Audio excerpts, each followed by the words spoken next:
we did not know where we were going. But then when we did leave, the next morning we were out at sea. And we were not told that we did not have a naval escort, any type of escort for this ship, because the Ile-de-France was considered one of the fastest ships on the seas at that time. So they didn't figure we needed an escort.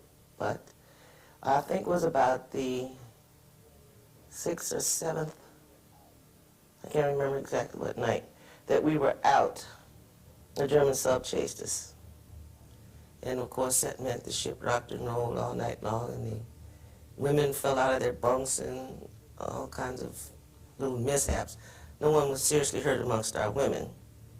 I was lucky enough to be up on deck the next morning, however, with courtesy of one of the MPs, and I saw a GI who had died of fright the night before, buried at sea.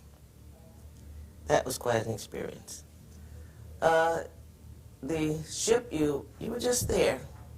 You had to stand in line for hours to go to the mess hall.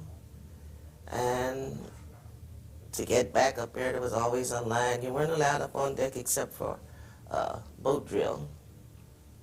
A lot of the women got sick. Some got sick and stayed sick until they got off the boat. But we managed and we survived.